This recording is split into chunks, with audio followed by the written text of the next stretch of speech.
Kan nama saya Azhar Fardiansa dengan NIM lahir 23 19 10 20 10 17. Jadi di sini saya akan menjelaskan tentang rangkaian bus converter.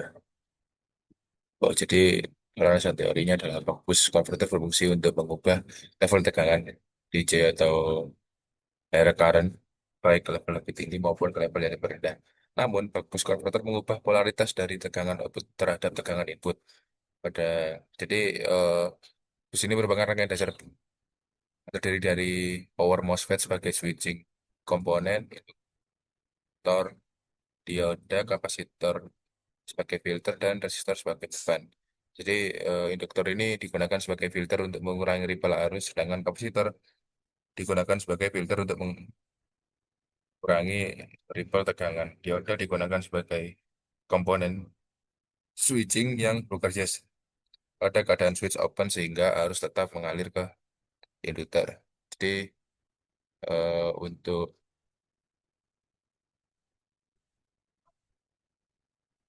cara kerjanya sendiri seperti yang tadi di software Persim. Jadi Persim kerja rangkaian ini dibagi menjadi dua mode, yaitu mode satu saat switch mode on dan mode 2 saat switch off. Jadi siklus kerja bus converter terlihat seperti gambar berikut. Jadi P in ke switch ini diatur oleh BPM control, eh, lalu mengalir ke induktor. Jadi ketika nanti switch keadaan off, keadaan on nanti eh, induktor ini akan melakukan charge.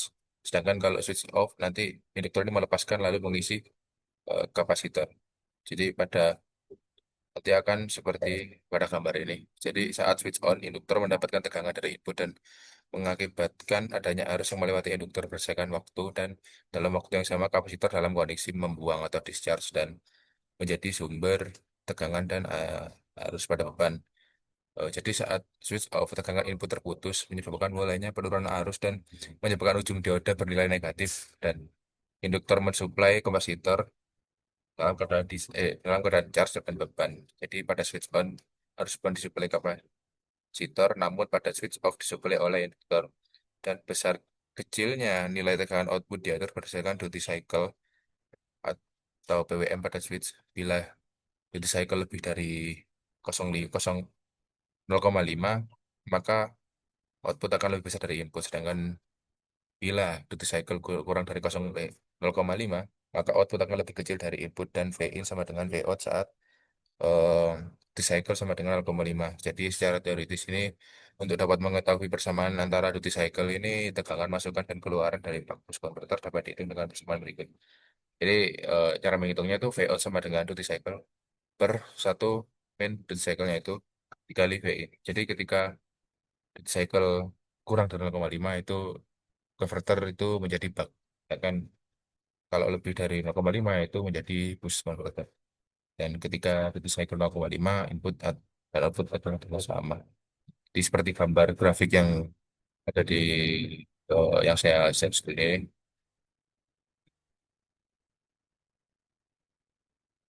Terus untuk kita menentukan eh, parameter kapasitor dan induktornya. Di sini sudah saya hitung. Gunakan tegangan inputnya itu 12 volt. Terus tegangan outputnya itu diharapkan 24 volt. Sedangkan pada arus outputnya 1 ampere, dan frekuensi switchingnya ini 100 kHz. Dengan ripple tegangan itu 0,5, ripple arusnya itu 20% dari dioutnya. Jadi untuk menentukan duty cycle-nya ini dengan rumus V out per V in plus V out. Jadi dengan diharapkan itu 24 per 12 plus 24, jadi 24 per 36, jadi 0,6667. Untuk menghitung besarnya induktor ini, dengan rumus V in dikali Mbak kurung V out min V in per I out dikali frekuensi switch dikali buka kurung V out plus V in. Jadi ini hasilnya menjadi 40 mikrohenry. Sedangkan untuk kapasitor ini, 3 duty cycle dikali buka kurung 1 min duty cycle per V out plus frekuensi switch dikali delta V. Hasilnya ketemu 15, mikrofarad. Jadi kita lanjut ke simulasi.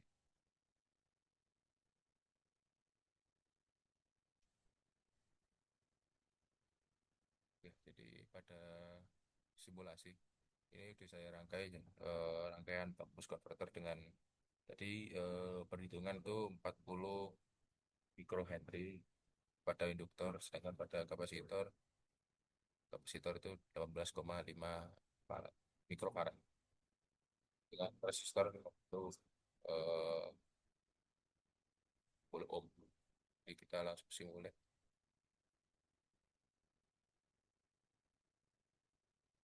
loading.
Oke, jadi ini bentar hasilnya.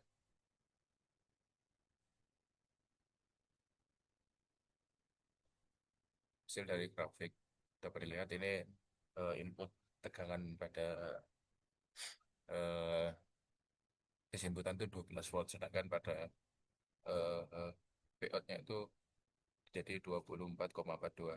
Dapat dilihat pada X PO sama dengan dan di 24,34 volt. Jadi sesuai rumus tadi yang diharapkan ketika nanti kita membutuhkan em, bentar. Ketika nanti kita membutuhkan eh, tegangan yang diinginkan pada bak bus, jadi ketika di cycle itu lebih dari 0,5 dia akan bertindak sebagai bus, sedangkan di cycle itu kurang dari 0,5 itu bertindak sebagai bak. Jadi bak bus ini lebih ke arah dua rangkaian jadi satu, jadi satu rangkaian itu bertindak sebagai dua fungsi seperti itu. Terus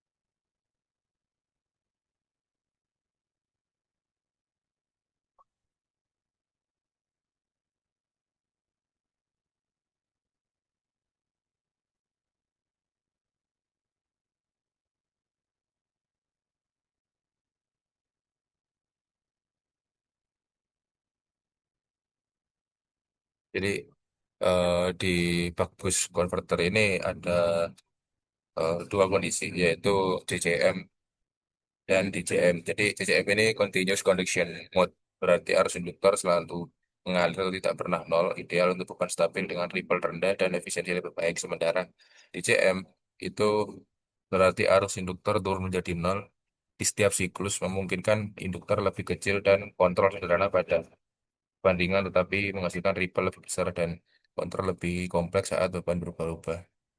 Jadi ketika CCM itu kita lihat di rangkaian mesinnya.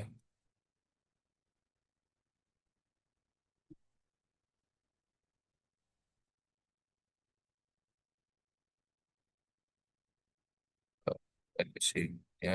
Jadi ketika nanti ini arus induktor dan induktor terjadi nol ini jadi kondisi CCM atau continuous condition mode. Jadi arus input lebih halus, ripple. Kelebihannya itu arus input lebih halus, ripple tegangan output lebih rendah, efisiensi lebih tinggi, dan penguatan tegangan tidak terlalu bergantung pada beban. Sedangkan pada DCM itu ada periode dalam siklus di mana arus induktor itu turun hingga nol. Jadi memungkinkan induktor lebih kecil bisa lebih ringkas dan mengurangi rugi-rugi saat switching karena saklar mati pada arus nol. Terus, oke, jadi seperti ini rangkaian bagus converter. Sekian dari penjelasan saya. Wassalamualaikum warahmatullahi wabarakatuh. Terima kasih, semoga dapat membantu kalian untuk belajar.